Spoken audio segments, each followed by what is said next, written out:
Amém. Eu quero que você abra sua Bíblia comigo em Tiago, capítulo 2. Eu costumo dizer que se nós tivéssemos só o livro de Tiago e nós colocássemos ele em prática, nós já seríamos bons cristãos. O livro de Tiago são 5 capítulos, mas extremamente práticos e extremamente objetivos. E obviamente precisamos do Evangelho, obviamente precisamos das cartas de Paulo, mas o livro de Tiago, ele é um livro que eu gosto muito, eu curto pra caramba o que consta no livro de Tiago. Eu quero meditar com vocês hoje à noite no capítulo 2 de Tiago, a partir do verso 14, que fala sobre fé e obras. E eu quero meditar um pouquinho com vocês sobre esse tema relacionado à fé e a obras. E vamos ler primeiro o verso 14, que Tiago ele apresenta para a gente essa proposta de fé e de obras. E ele diz assim no verso 14 do capítulo 2: Meus irmãos, que proveito há se alguém disser que tem fé e não tiver obras? Pode essa fé salvá-lo? E essa é uma pergunta. Quando nós falamos de salvação, quando nós entramos no tema, dentro da teologia, de soterologia, da salvação,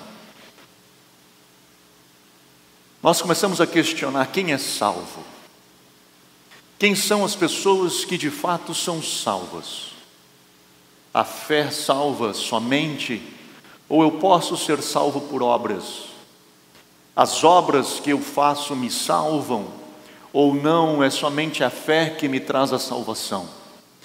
E nós começamos a questionar sobre essas coisas. Nós começamos a pensar sobre essas coisas e essa tem sido um grande questionamento nos dias de hoje, até mesmo dentro da teologia.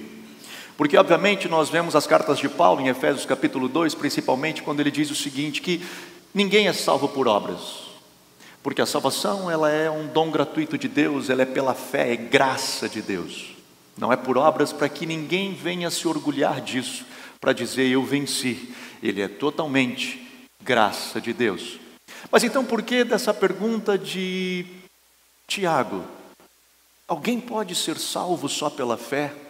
Porque ele coloca as obras em discussão. E aí entra um discurso de Jesus que ele fala já no final da sua vida, quando ele inicia no capítulo 24 de Mateus, o sermão dos últimos dias, depois entra no capítulo 25, ele diz o seguinte: todo aquele que fizer a um desses meus pequeninos, faz a mim.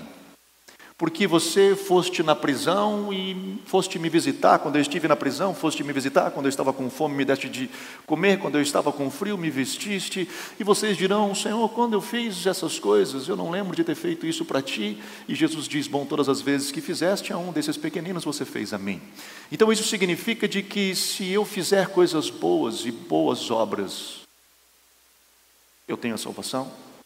Significa que se eu for uma boa pessoa, eu vou ser salvo, porque afinal, ou é fé, ou são obras. Como funciona essa dinâmica? E essa é uma boa discussão, eu acho que é uma boa discussão teológica, da gente começar a se debruçar sobre essas coisas para entender. Afinal, a Bíblia diz que só existe um mediador entre Deus e os homens, e esse mediador é Cristo Jesus, homem. A grande questão é que Jesus não morreu naquela cruz para que nós fôssemos boas pessoas. Jesus morreu naquela cruz para que Ele nos redimisse dos nossos pecados. A razão pela qual Jesus foi crucificado, morto, sepultado, ressuscita ao terceiro dia, é para que Ele recebesse sobre Ele aquilo que estava condenado a nós, para que nós recebêssemos o benefício que era dado a Ele. Nós não vamos para o inferno ou não somos condenados por causa dos nossos pecados. Você sabia disso? Não. Não. Você não é condenado por causa dos seus pecados. Você é condenado por rejeitar a salvação. Porque todos nós somos pecadores. Todos nós carecemos da graça de Deus. O que nos faz a diferença de não sermos condenados é que nós aceitamos, nós recebemos a salvação que está em Cristo Jesus. Então eu quero iniciar ponderando essas coisas hoje com você. de que sim, Jesus morreu naquela cruz para perdoar os nossos pecados. Não é por obras, Paulo já afirmava isso, não são por obras que nós vamos ser salvos. Mas então por que Jesus fala das obras? E por que Tiago começa a questionar a questão de obras? Até na salvação. E ele segue na sequência, no verso 15, ele diz assim: se o irmão ou irmã estiverem nus e tiverem falta de mantimento cotidiano, e algum de vós lhe disser, ide em paz, aquietai-vos e fartai-vos, mas não lhe derdes as coisas necessárias para o corpo, que proveito há nisso? Assim também a fé, se não tiver obras, é morta em si mesmo. Tiago, ele faz uma afirmação forte, ele diz o seguinte: meu irmão, se você diz que nasceu de novo, que você realmente encontrou Jesus e Ele perdoou os teus pecados e Ele mudou a tua vida, quando você vê alguma necessidade ao seu redor, você não vai lá e bate nas costas e diz assim, cara, Deus te abençoe e segue, e você não faz nada. A sua fé precisa expressar algo, a sua fé precisa dar continuidade a algo. Não, você não vai ser salvo pelas obras, mas as suas obras testificam da sua fé. As obras por si só, elas são obras, porque de novo eu digo, Jesus não morreu naquela cruz para que você fosse uma pessoa boa, Ele morreu naquela cruz para perdoar os teus pecados. E a bondade que vai vir de você é consequência do seu encontro com Ele. Mas não é porque você é bom que você vai ser salvo. Tiago, ele começa a falar sobre as obras e ele diz o seguinte: existe uma necessidade de que a sua vida, as suas ações, os seus atos correspondam com a sua fé. E aqui nós entramos num ponto que eu acho que é fundamental dentro desse conceito de igreja, e vamos falar da igreja brasileira, que é onde nós estamos envolvidos. Que existe um vácuo, existe uma diferença entre a fé e a prática. Existe uma diferença entre a realidade daquilo que nós dizemos que acreditamos e daquilo que nós demonstramos. E aí nós vemos que existe uma fé que produz sim uma transformação de mente, mas a fé que Cristo busca é uma fé que transforma vidas. Muitas pessoas têm fé a ponto de transformarem as suas mentes, de começarem a dizer, cara, eu acredito nesse negócio aí mesmo, isso aí é verdade, eu acredito nisso aí. Eu acredito nessas coisas que vocês estão falando aí, eu acredito nesse negócio de Jesus, eu acredito que Jesus morreu pela gente, para que a gente seja salvo, curado, liberto, ressuscitado, e a gente acredita também que Ele morreu para que nós viéssemos a ficar com dinheiro, essas coisas a gente acredita tudo, né? Começamos a acreditar um monte nesse negócio, a gente acredita no linguajar, a gente muda a nossa forma de falar, temos o nosso evangeliquez, nós acreditamos num bocado de coisa, e realmente existe uma transformação de mente, mas essa transformação de mente, ela não chega a causar uma transformação de vida. Eu continuo me relacionando com as pessoas e com esse evangelho ao qual eu digo acreditar. Apenas uma transformação de mente. Escutando um pastor do Rio de Janeiro numa pregação, ele diz o seguinte, falando sobre o contexto de por que os pastores têm se suicidado nesses dias, de estado em depressão, estado, né, em profunda depressão. Obviamente que não é esse o motivo, não é essa a única razão, mas ele diz, sabe qual é a grande dificuldade dos pastores hoje? É tentar discipular pessoas que não nasceram de novo. E esse é um grande desafio, de você discipular pessoas que não nasceram de novo. De tentar fazer com que elas se tornem semelhantes a Jesus, coisa que elas entendem, mas elas não querem.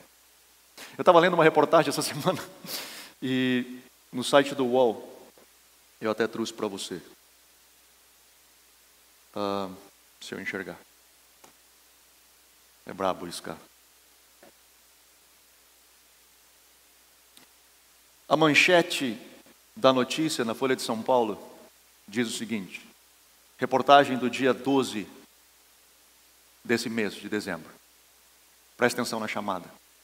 Neopentecostais armados atormentam minorias religiosas brasileiras. Evangélicos ligados a gangues criminosas. Não sei como é que conseguiu colocar isso tudo numa frase só. Vem atacando membros de minorias evangélicas. E aí então conta a história de que um pai de santo, num terreiro, ele abre a porta, e quando ele abre a porta, 3 neopentecostais, armados, uma arma apontando na cabeça do pai de santo, dizem para ele que ele não pode mais seguir fazendo o que ele está fazendo, porque o que ele está fazendo é errado. E eles não podem, então, seguir assim. O grupo é chamado de O Bonde de Jesus. Diz o seguinte: o bonde de Jesus havia chegado. Eram 3 membros de uma quadrilha de cristãos. Evangélicos, extremistas. O extremistas faz sentido. Que assumiu o controle do bairro pobre do Parque Paulista, em Duque de Caxias. Primeiro, a quadrilha montou barreiras nas ruas para impedir a entrada da polícia e criou um refúgio seguro para o tráfico, a 1 hora de carro do Rio de Janeiro. Ou seja, você pode se drogar, comprar e consumir coca no ambiente evangélico, né? Assim, tudo seguro, tudo tranquilo. Como pode? É trágico cômico. Como pode pessoas assumirem que são cristãos evangélicos e na cabeça deles eles entendem qual é a verdade, eles sabem o caminho, eles sabem qual é o caminho a ser seguido, mas a fé deles teve só uma mudança de mente, não teve uma mudança de coração. Eles sabem o que é certo de se fazer, eles sabem que tem coisas que não são boas e tem coisas que são boas. Na cabeça deles, o cristianismo, a fé cristã é a fé verdadeira. E eles vão lutar com armas e com tudo, a ponto de ameaçar outras religiões e outras minorias.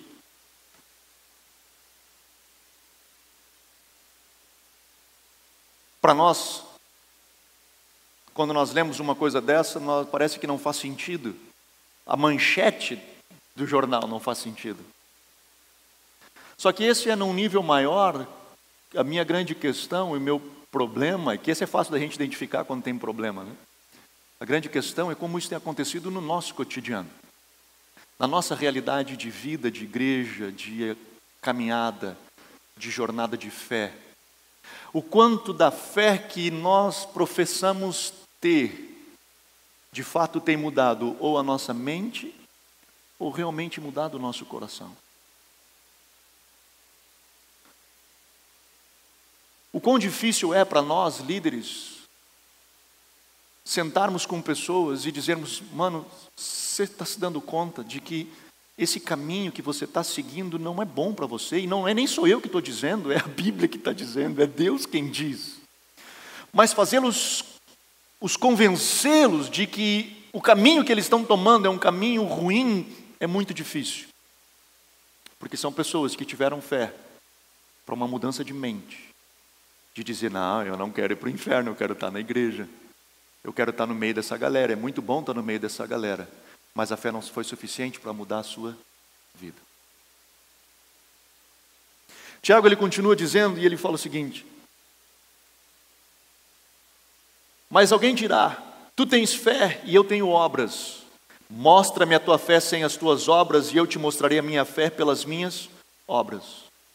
Ele diz: não é a obra pela obra, mas eu vou te mostrar a minha fé através da minha vida. Não vou só sair fazendo obras por aí. Eu não vou só sair ajudando o pobre. Não é o ajudar o pobre, é o porquê eu ajudo o pobre. Paulo já diz isso em 1 Coríntios capítulo 13, quando ele diz: não adianta eu vender tudo que eu tenho e entregar aos pobres, não adianta nem eu colocar o meu próprio corpo para ser queimado, se eu não tiver a razão pela qual eu faço isso. Se eu não tiver amor. Nada disso me aproveita. Ou seja, se não tiver fé, se não tiver razão, se não tiver essência, não serve para nada. Tiago, ele está falando disso, ele não está defendendo as obras pelas obras, mas ele está defendendo uma transformação de vida, que sim é expresso em atitudes. Não é só uma fé mental, não é só uma expressão de fé de mente, mas é de mudança de vida, é de mudança de caráter. Ele segue dizendo, verso 19: crês tu que Deus é um só? Fazes bem. Os demônios também o creem e estremecem. Mas queres ser honesto, ó homem insensato, que a fé sem obras é inútil? Mas queres saber, ó homem insensato, que a fé sem obras é inútil? Ele começa a questionar isso e diz o seguinte: sabe qual que é? Você tem fé? Tá, tem fé. Os demônios também. Sabe qual é a diferença da fé deles e da nossa? A que a fé deles só mudou a mente deles. Eles sabem o que é certo, mas a vida deles não corresponde. Os demônios também acreditam. Os demônios também sabem o que é o certo. A mente deles capta a realidade de certo e de errado. O que diferencia a gente deles são as atitudes. Eu espero não me complicar no que eu vou falar agora, porque normalmente eu fico longe de assuntos polêmicos. Sei lá, por uma questão minha, pessoal, não que eu tenha medo, eu tenho posição, mas eu sempre prefiro ficar num equilíbrio em algumas coisas e vou tentar passar para vocês de uma forma equilibrada. Mas nós tivemos essa semana, a polêmica, essa semana ou semana passada, não sei, mas essa semana acho que deu um alvoroço grande na internet, nas redes sociais. Cancela Netflix, não cancela Netflix, e Porta dos Fundos, e vídeo da ceia, né, satirizando Cristo. Eu não tinha me dado conta, mas já no ano passado já tinham feito algo semelhante, e voltou agora, só que com uma ideia mais de um Jesus homossexual, enfim, algumas dessas questões, e foi uma polêmica absurda na internet. Cancela Netflix, cancela não sei o quê, quebra tudo. E como é que a gente se porta com isso? Primeiro, deixa eu lhe dizer o seguinte.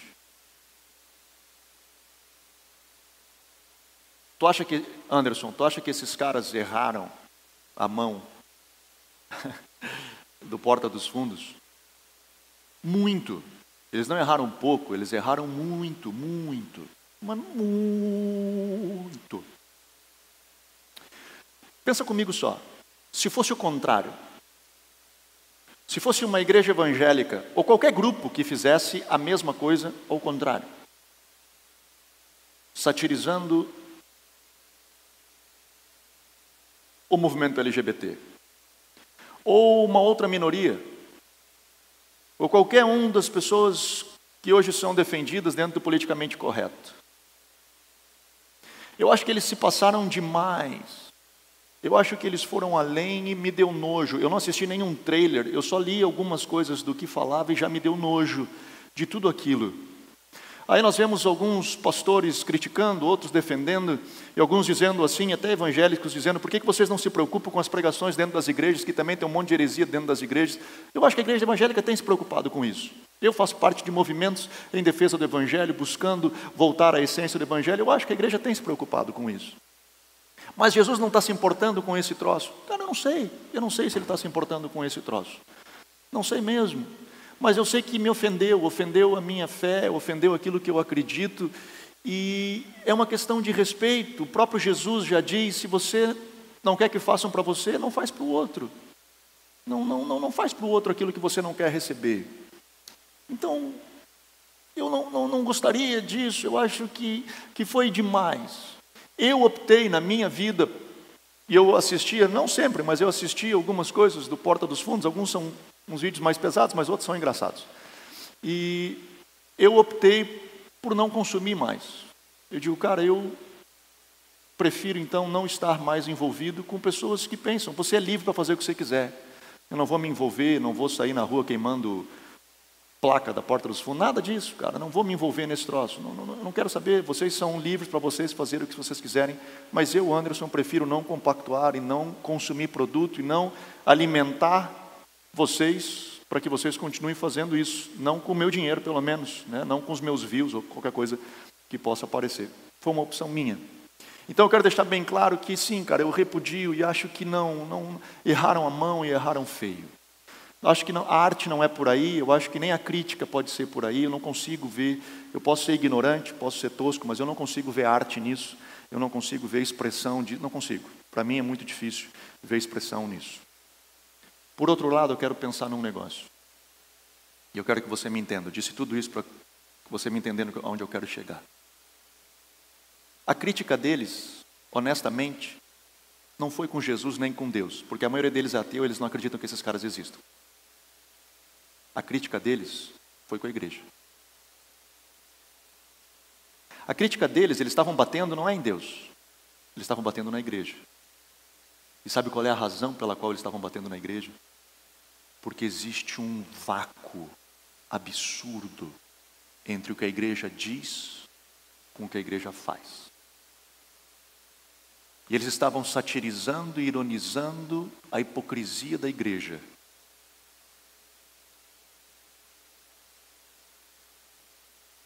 Que ela se revoltou nesse ano mais do que no ano passado. No ano passado eu lembro que deu algumas críticas, mas não foi tanto assim.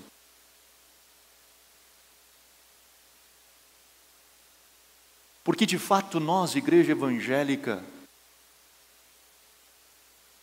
não estamos representando Cristo do jeito que Ele é.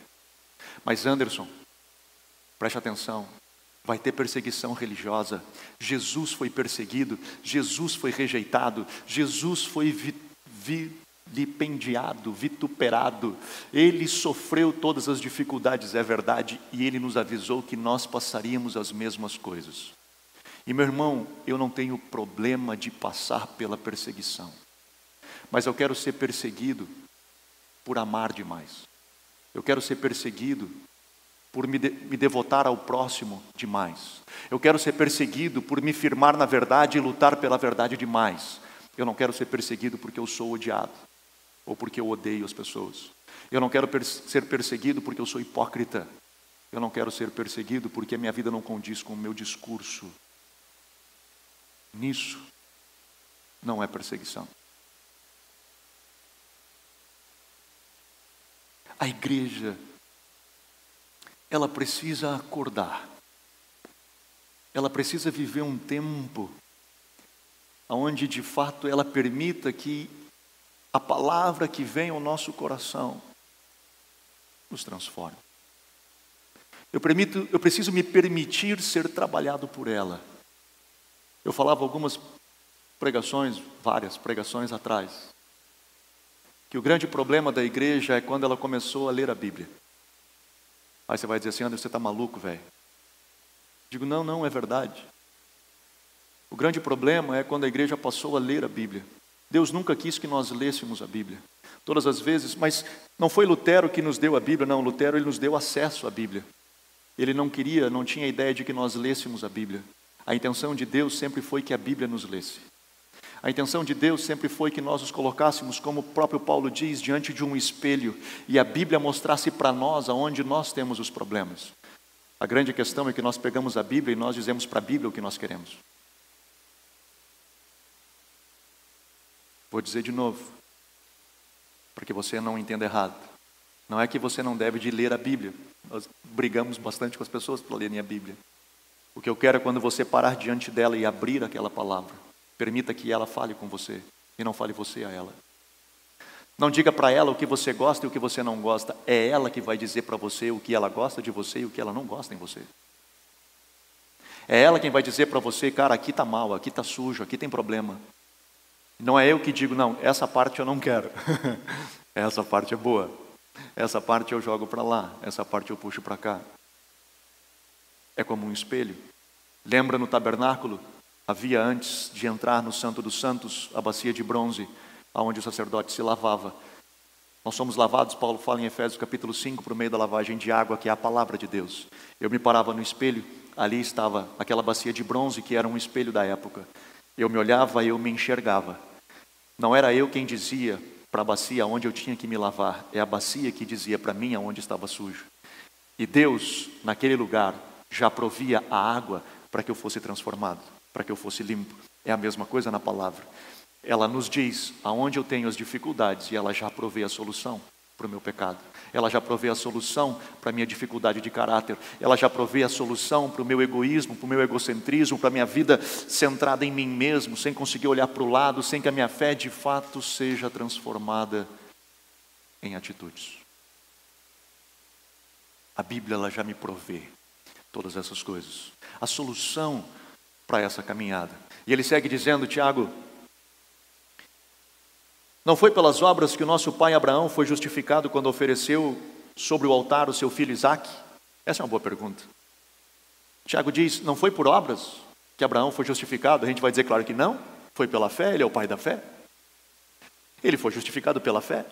Abraão viveu lá atrás, ainda na época da lei, mas ele foi justificado pela fé, ele é o nosso pai da fé. A fé que nós temos veio de Abraão, somos filhos de Abraão, aleluia.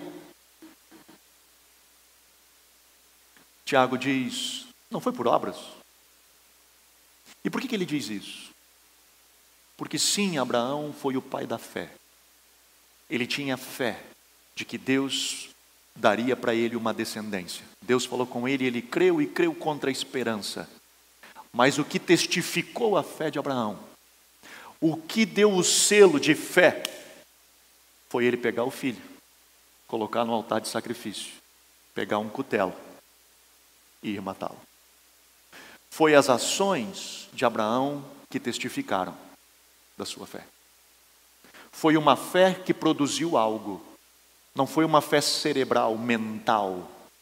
Não foi uma fé de consumo próprio. Não foi uma fé de Facebook. Não foi uma fé de quarto só. Ela foi uma fé que produz resultado. E ele segue dizendo,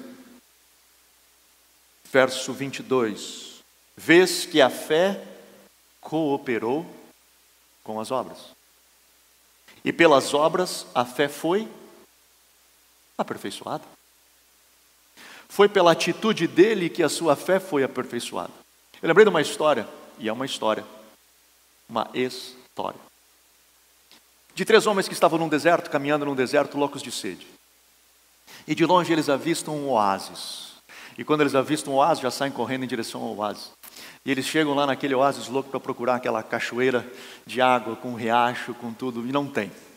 Só tem um poço daqueles antigos que você bombeia água e uma garrafinha do lado com um tanto assim de água dentro e um bilhete dizendo assim, você viajante que chegou até aqui, pegue essa água, derrame no poço e comece a bombear, que a água vai descer e nessa bombeada ele vai subir e vai derramar e jorrar toda a água. Depois que você matar a sua sede, você encha essa garrafa e coloque o bilhete para que o próximo viajante possa fazer o mesmo. Bora, dos 3 tinha um mais jovem, que ele olhou tudo aquilo e disse, pá, já saiu abrindo a garrafa, já saiu para virar um negócio, a galera, segura! Eu digo, o que foi, mano? Você tá maluco, velho? E se esse troço não funciona? Velho sempre é assim, né? Ficar pensando, porque lá em 1968 eu tive uma experiência e não deu certo, te acalma, vamos pensar. É assim, eu sei que eu já trabalhei com jovens tu não precisa dizer muito, faz um negócio assim, dá um chute na poupança dele, ele sai correndo. Ele nem pensa muita coisa. O mais velho, já tu vai ministrar com o pastor, os caras pensam assim, não sei, quem sabe, talvez. E estavam os dois desse jeito. Espera aí, vamos fazer aqui uma organização, vamos criar uma diretoria, quem sabe a gente cria uma comissão para definir se pode ou não pode, né? E, enfim, já engessou todo o processo, mas... Não, vamos pensar, será que dá, será que não dá, deve de fazer, não deve de fazer, quem sabe nós tomamos essa água, pelo menos nós garantimos, né? Já temos um pouquinho para cada um, divide aí, nós tomamos esse negócio, está garantido. O menino no impulso, abre o negócio, derrama a água, os caras quase caem, né, de pavor por aquilo, ele começa a bombear, daqui a pouco começa a... Né, aquele... É mais ou menos assim, agora. E ele vai, daqui a pouco jorrou água. Eles ficaram maravilhados com aquilo, tomaram água, tomaram banho, encheram a garrafa, colocaram o negócio para o próximo viajante e foram embora. Passado alguns meses, esse mesmo moço estava agora numa caravana muito maior, cheia de pessoas. E ele avista o mesmo oásis e já chega a abrir um sorriso. Ele chega lá, encontra a garrafa com um tantinho de água. Ele nem pensa 2 vezes. Ele abre aquela garrafa, ele já vai virar, toda aquela multidão grita, segura! Você está maluco, velho? Esse negócio aí já é pouca água para nós tudo. Mesma história de sempre. Ele não pensa 2 vezes. Por quê? Porque agora ele tem certeza que aquilo dá certo. Moral da história, nós precisamos confiar na palavra de Deus. Nós precisamos crer na palavra que o Senhor libera sobre nós. E nós agirmos pela palavra. O que Tiago está dizendo aqui, ele diz o seguinte no verso 22, vês que a fé cooperou com as suas obras, e pelas obras a fé foi aperfeiçoada. O que ele está querendo dizer é o seguinte, na segunda experiência, ele olha para toda a galera e diz, deixa comigo, vai dar certo. Mas se não tem ir, velho, eu tenho certeza que vai dar certo, porque eu já confiei nessa palavra. Eu já coloquei a minha vida em risco por causa dessa palavra. Eu sei que ela funciona. A minha ação, a minha fé, produzida em ações, aperfeiçoa a própria fé. As minhas ações que correspondem àquilo que eu acredito, melhora aquilo que eu acredito. Porque me dá experiências com Deus. De novo eu digo, o grande problema hoje é uma fé que muda a mente, mas que não muda o coração. É uma fé que muda a sua forma de pensar e você até pensa no que é correto e sabe o que é certo, a ponto de montar uma quadrilha de cristãos. Nunca imaginei ver isso numa frase só. Nem em manchete de jornal, muito menos.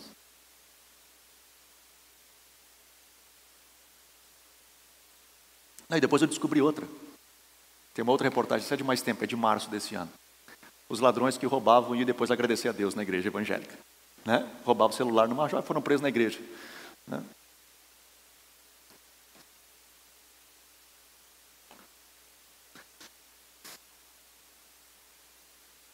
As nossas atitudes, elas precisam corresponder com aquilo que nós acreditamos. Ele segue dizendo,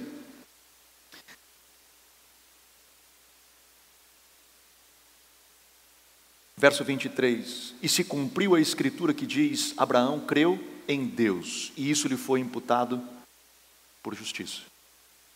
E foi chamado amigo. Amigo de Deus. Jesus fala em João capítulo 15, se vocês são meus amigos, vocês fazem o que eu vos mando. Se você realmente é meu amigo, você faz o que eu te digo para fazer. O contexto de João capítulo 15 é um contexto de amor.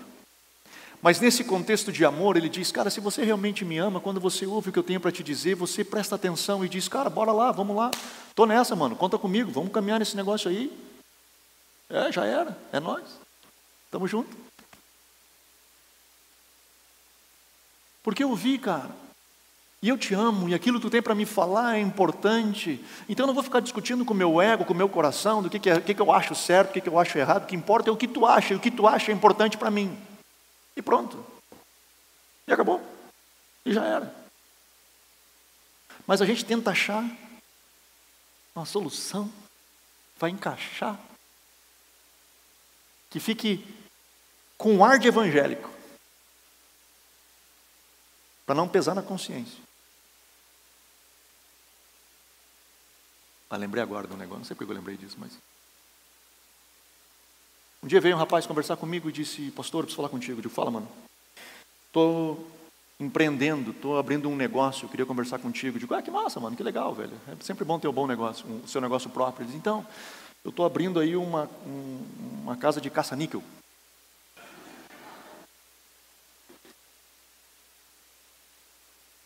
Tá bom. E eu queria saber se eu dizimar, Deus vai me abençoar.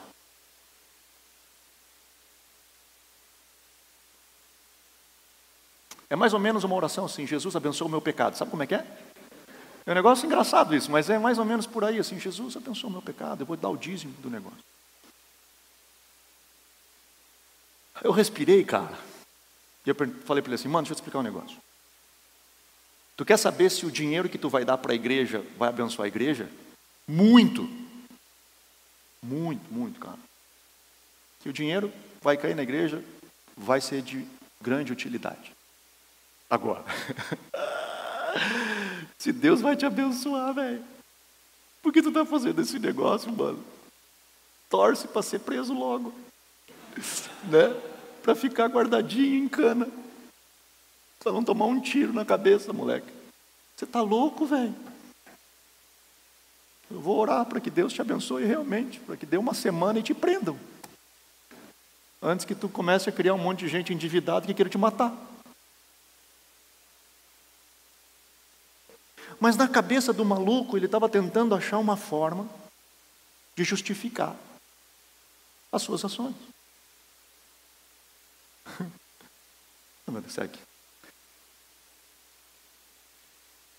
Verso 24.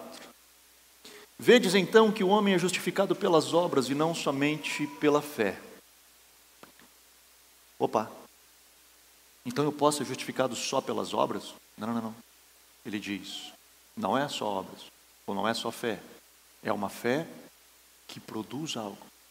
É uma fé que é expressa de alguma forma. Então, se essas obras que eu estou produzindo são obras que determinam a minha fé em Cristo, está valendo? Mas se a minha fé for uma fé que não produz nada, essa é uma fé, como ele diz no verso seguinte, uma fé morta. Escute isso. Verso 25, depois. De igual modo, não foi a meretriz Raabe também justificada pelas obras quando acolheu os espias e fez partir por outro caminho? Assim como o corpo sem o espírito está morto, assim também a fé sem obras, morta. Eu quero encerrar com o texto de Efésios, no capítulo 2, que é esse texto que eu citei ele no início, explicando um pouquinho sobre o que Paulo fala sobre salvação. E no capítulo 2, no verso 8, ele diz assim: pois é pela graça que sois salvos por meio da fé. E isso não vem de vós, é dom de Deus. Não de obras, para que ninguém se glorie. Amém? Amém. Nós amamos esse verso, mas esquecemos do verso 10. O verso 10 diz assim: pois somos feitura sua, criados em Cristo Jesus para as boas obras. Nós não somos salvos por obras, mas uma vez salvo, o papai tem expectativa de que nós venhamos a agir como? Papai tem expectativa de que nós venhamos a devolver a Ele a nossa fé em ação, em atitude, em amar ao próximo, em visitar o órfão, em alimentar o faminto, em ir visitar o preso, em cobrir o que está com frio. É expressar através da minha vida o amor em relação ao outro e não o ódio, não a vingança. Mas uma igreja que, assim como Cristo, é perseguida por amar demais, é perseguida por se doar demais. E como ovelha, se tiver que ir ao matadouro, que vá como ovelha, que vá como cordeiro, sabendo que Deus vai nos justificar e vai estabelecer o seu domínio e vai cuidar das nossas vidas, porque aquele que habita em nós é maior do que aquele que habita no mundo. De uma igreja que se coloca diante dele para viver o evangelho dele, para viver as coisas dele. E ele diz, encerrando verso 10, as quais obras, as quais Deus preparou para que nós andássemos nelas. Ou seja, existe sim uma expectativa no coração de Deus, de que nós venhamos a caminhar, produzindo frutos dignos de pessoas que realmente se arrependeram, de pessoas que realmente tiveram uma vida transformada. Amém? Vamos ficar de pé?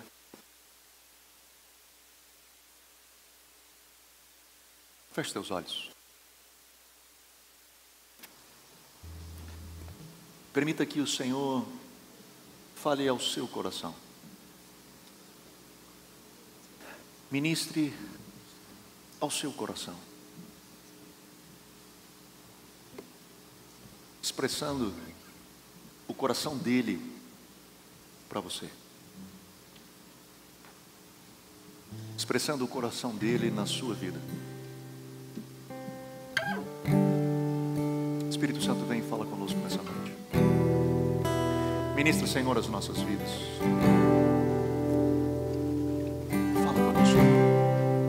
Fala conosco. Fala conosco. Fala conosco. Senhor, em nome de Jesus. Aleluia.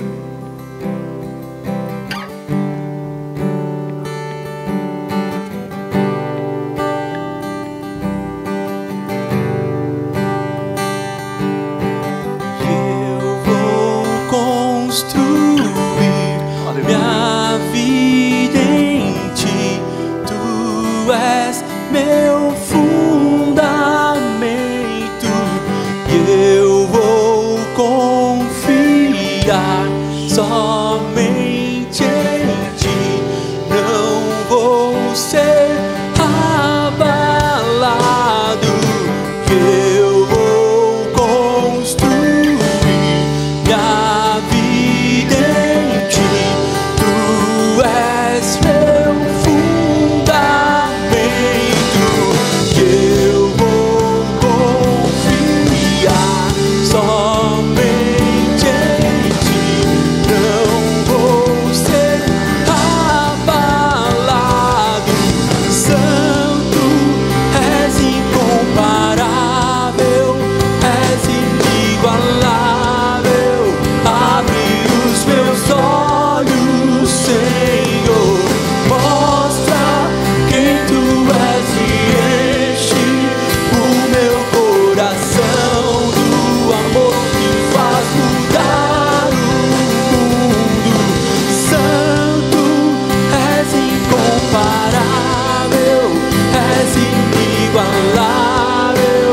Abre os meus olhos, Senhor, mostra quem tu és e enche o meu coração do amor que faz mudar o mundo. Papai, eu oro, Senhor, nessa noite. Eu coloco, Senhor, cada um dos teus filhos e filhas aqui diante de ti. E te peço, Senhor, o som do mais íntimo do nosso coração. E traz, Senhor, a nossa mente aonde nós precisamos crescer em ti.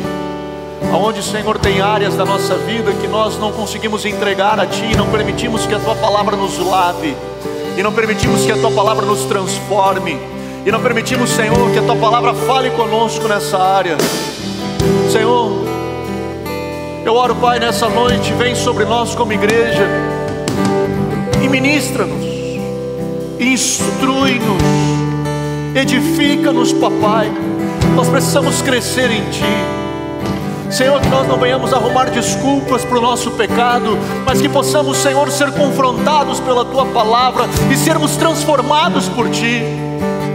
Senhor, que o pecado que habita em nós nos incomode, a ponto de chorarmos o nosso pecado, batermos no nosso peito e dizermos: Senhor, nos perdoa e nos faz semelhantes a ti, para que sejamos uma igreja não cerebral, uma igreja não institucional, mas que sejamos a igreja, um organismo vivo, onde as portas do inferno não prevalecem contra ela.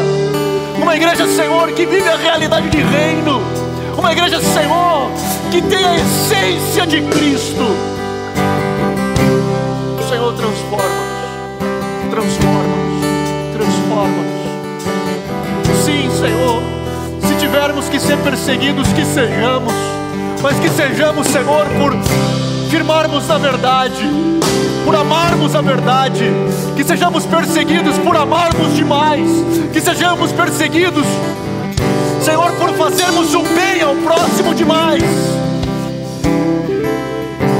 Que sejamos perseguidos por acolhermos o rejeitado. Que sejamos perseguidos por cuidar daqueles que ninguém quer. Que sejamos uma igreja viva, atuante, uma igreja que vive a verdade,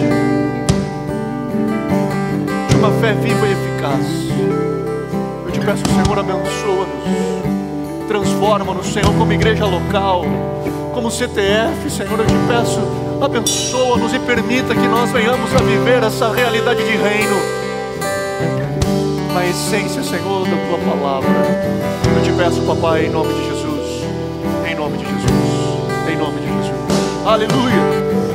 Eu vou construir.